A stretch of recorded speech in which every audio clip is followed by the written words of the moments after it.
Oh, hello. Let's go to my table. All right. All right. All right. Let's talk about energy. I know energy is kind of boring. It's technical, it's detailed, it's mundane. Energy for most of us seems to be about as commonplace as the air we breathe. Dig into some of the science and, okay, there's some cool facts there, like magnets. What the heck are they? But generally, energy is not something that I'm passionate about, nor are most people. And yet, I'm spending 3 to 4 years doing a PhD studying energy transition. One obvious reason is that energy is driving climate change, and climate change is probably the single biggest challenge that humans have ever faced and is probably going to make civilization collapse if we don't do something about it now. And the most important thing we can do about it is transition energy. But there's a more complex reason that energy transition is so important, and that is that energy has a central role in determining whether an economy and a society can be free and fair. Free and fair meaning, how do we build a society in which every individual has the freedom to maximize his or her potential, to live without coercion, without oppression? And fairness meaning, how do we create a society in which the wealth of that nation or that economy is distributed fairly? Well, it turns out the way in which we extract energy from the environment has an incredibly important role on whether we can build a free and a fair society. It may be the most important factor, in fact, determining that. So before we go into a framework that explains that relationship, let's quickly consider how important energy is today. So when people talk about energy today, they usually mean the energy commodities, things like fossilized hydrocarbons, oil, coal, gas, those kind of things. Those fuel a vast majority of economic production. They underpin transportation, construction, clothing, our homes, how we heat our spaces that we live in, how we light our things with electricity. They're incredibly important to basically everything, healthcare, medicine, etc. But to understand how intimately woven they are into the economy, let's consider how dependent food is on these hydrocarbons.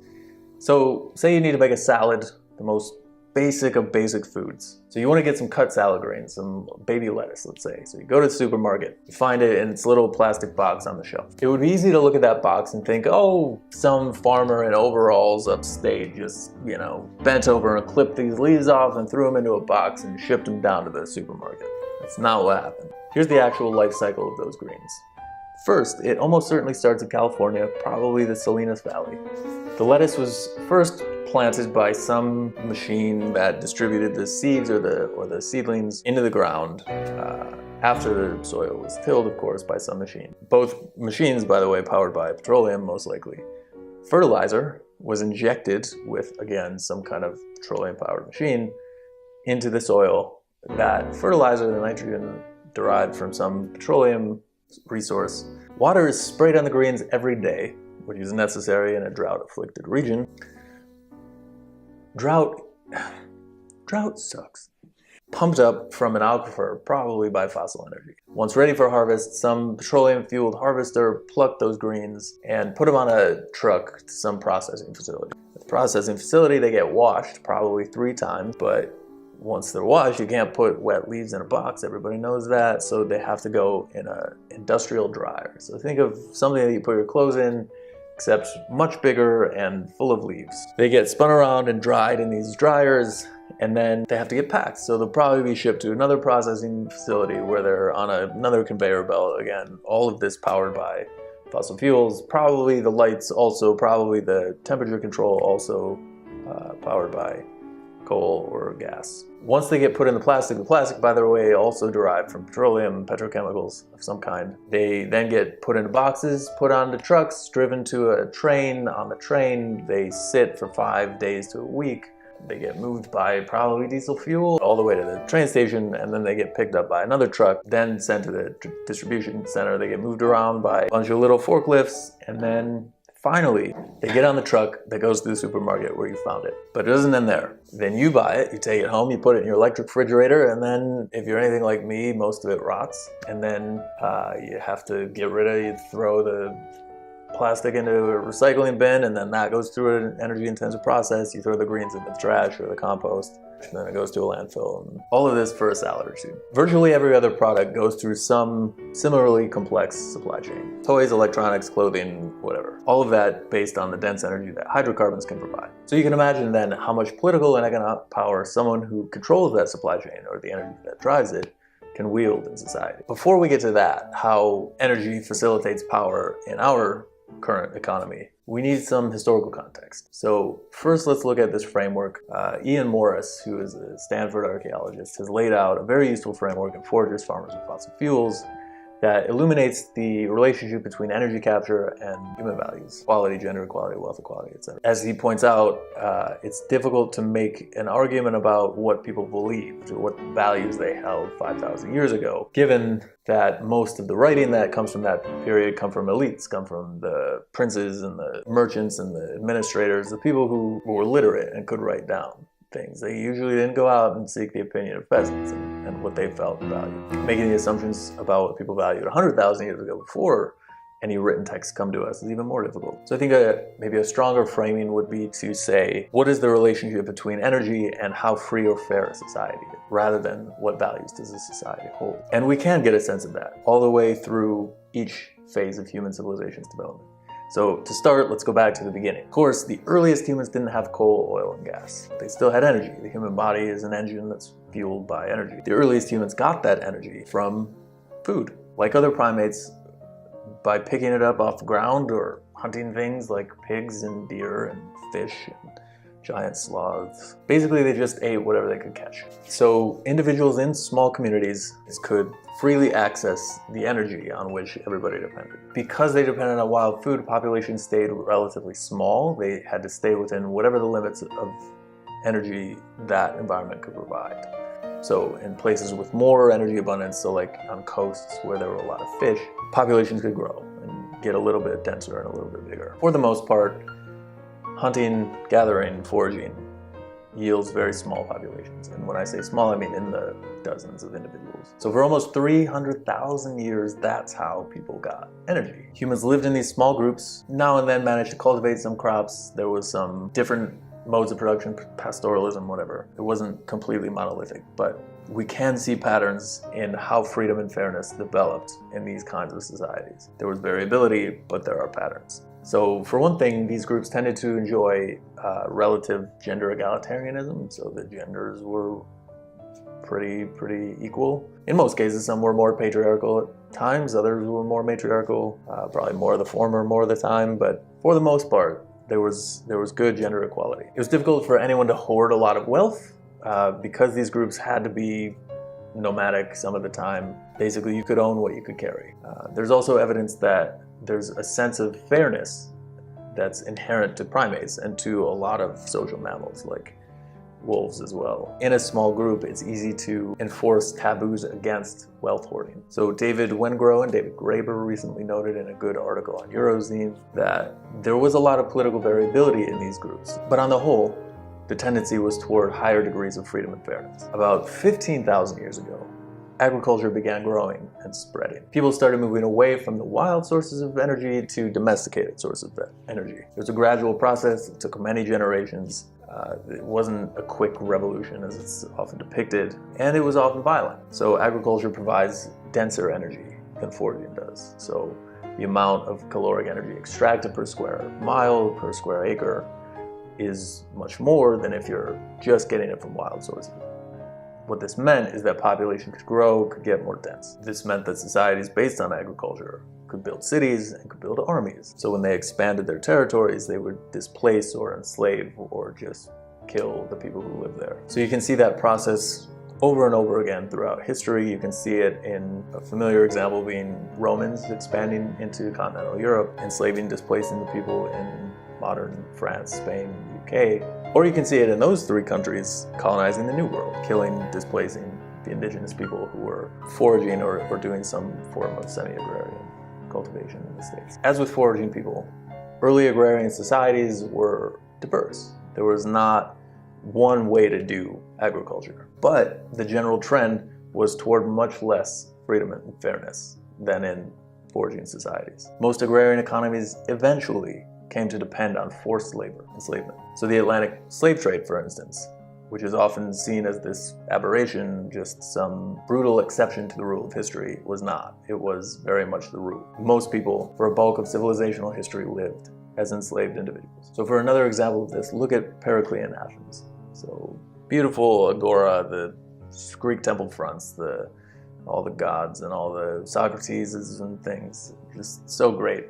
This is often seen as a pinnacle of antiquity, the first and most ideal example of democracy in the ancient world. But half the population was made up of enslaved people. Women also were virtually slaves. This was a very patriarchal society. Women couldn't really participate in government, couldn't really hold property. A small group of men ruled this so-called democracy. So this kind of autocratic agrarianism was particularly true in arid regions.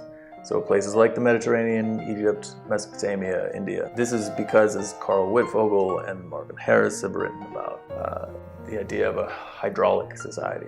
When you have a large river system that feeds all the farms that can be easily controlled, it eventually is it's controlled by some dictator, some centralized administration. You see a contrast with wetter Europe, which was the more egalitarian Europe, contrasted with the Mediterranean. So this was true again, over and over again, civilizations all over the world.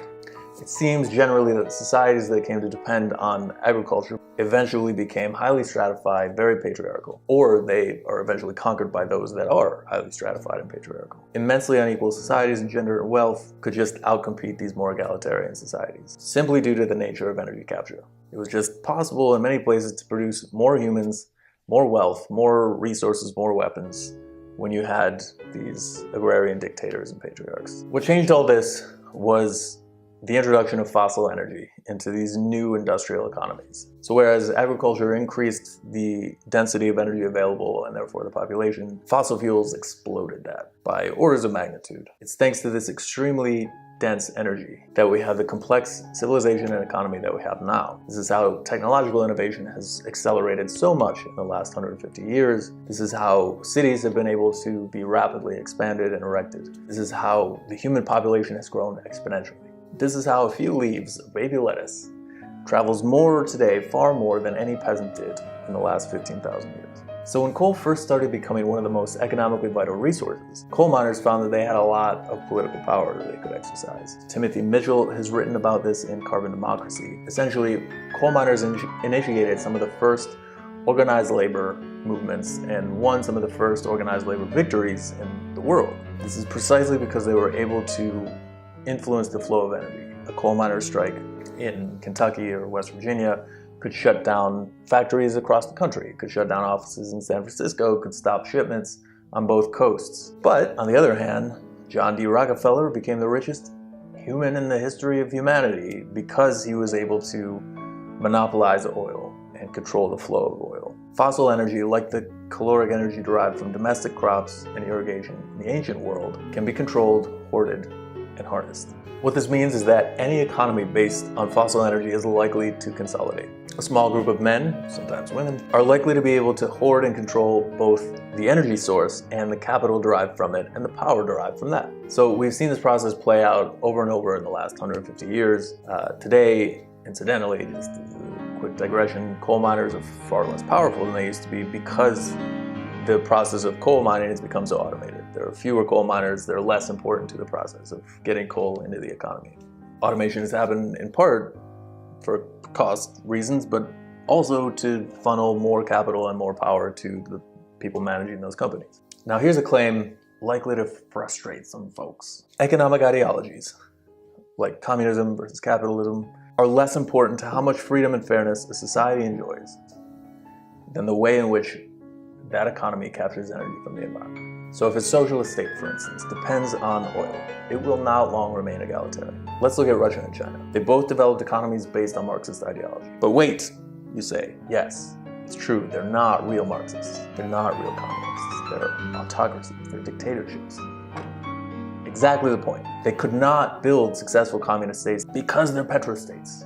because their economies are so dependent on oil, coal, and gas. Both of these countries, Russia and China, consolidated into strict autocracies and oligarchies, in part because their ruling classes were able to monopolize access to coal, oil, and gas. Their fossil energy companies are nationalized, they're owned by the state. This hasn't ensured that wealth, that those resources get distributed evenly amongst the workers and the population. It's all been consolidated by the elites. So capitalist countries also have generally consolidated into oligarchies ruled by a tiny elite. This global capitalist system we all live within is immensely concentrated. A billionaire's own wealth equal to half the population. What China and Russia have found is that this market-based economy is market-based oligarchy is a more efficient way of growing one's population and wealth, and therefore to outcompete other nations than their illiberal forms of oligarchy. So both countries hence have moved toward market-based autocracy. So any socialist movement today, any movement of the left, inevitably will fail if the programs that they're promoting are based on assumptions that we can continue using hydrocarbons, based on an oil economy. So the top 10 oil-producing countries in the world are all oligarchies. The top, Saudi Arabia, is the most obvious, with a hereditary monarchy and aristocracy. Russia and China are third and fourth, also kind of obvious, with Putin and Xi is consolidating his power. In the US case, which is number 2, we very much have an oligarchy. It's more hidden, but it's clear that the US is every bit as oligarchic as Russia and China, given that the wealthiest 1% own 40% of the nation's wealth, given that we have the largest incarcerated population in the world, many of whom are forced to work, given that the wealthy are able to buy elections, that we have a billionaire president, that we have a Senate full of millionaires, and as shown by academic studies like those by Martin Gylens and Benjamin Page. This is all due to the nature of oil. According to Foreign Affairs, quote, oil states are 50% more likely to be authoritarian than are non-oil states. And between 1980 and 2013, oil-producing autocracies were 4 times less likely to transition to democracy than their non-oil producing peers. Oil states are today no richer, no freer, and no more peaceful than they were in 1980, a marked contrast to most states in the developing world. Petroleum fuels geopolitics. Access to oil has been at the center of many of the 20th century's most bloody conflicts, including World War II. It drives conflict today, notably in the Middle East. The proxy war, for instance, brewing in Syria, is largely a battle between major Security Council states who want access to oil coming through pipelines from Central Asia through Syria. Today, even the freest and fairest societies, which are probably the Nordics, still force their citizens into wage labor. They still have people living on the street while other people live in giant mansions. And they still remain far from the ideals of freedom and fairness that one can imagine. Labor movements can always make important inroads. They can always make life better, more humane, more endurable for more people, but they can never break the fundamental nature of a fossil energy-based economy, which will always entail a restricted degree of freedom and a generally unfair distribution of wealth.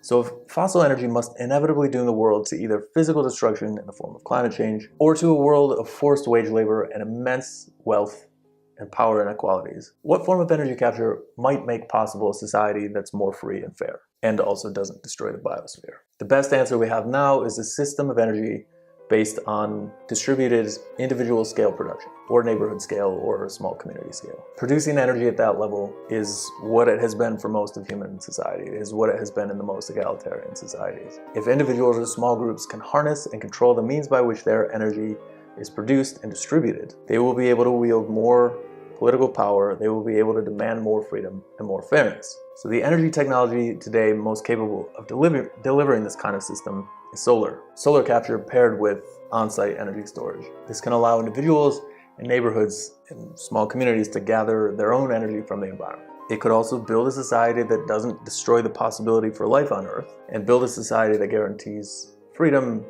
and fairness for everybody. Solar, of course, isn't the sole answer. Coupled with it will likely need to be some kind of self-sufficient neighborhood scale. Political unit entails something like an above subsistence UBI, which can help level capital to in a more fair way and give everybody access to the means of production. It could also entail shifts in food production and distribution. So Puerto Rico is providing a very interesting glimpse of this battle between more self-sufficient solar power communities and the fossil-fueled capital consolidated communities. The former are much more free and fair, but also are much more resilient to climate impacts. The latter They're still without power, and they're still suffering the effects of hurricanes and floods. If humanity is going to survive into the 21st century, if we're going to continue developing technologically and achieve a situation in which most people are free to pursue their destinies, and in which resources are distributed fairly, then the way in which we extract energy from the environment must enable that. Fossil energy inherently cannot enable that. Instead, we need to extract our energy wealth in a way that preserves individual autonomy and power and gives everyone access to their means of subsistence, to their energy capture. Again, in a way that doesn't destroy the biosphere. We need an energy system that allows small social groups, neighborhoods, small communities to be self-sufficient and interdependent political entities. Building that economy and society is possible today. We can deploy the resources to build that kind of distributed energy economy and society. But whether we do so before the climate-driven collapse hits us, that's an open question.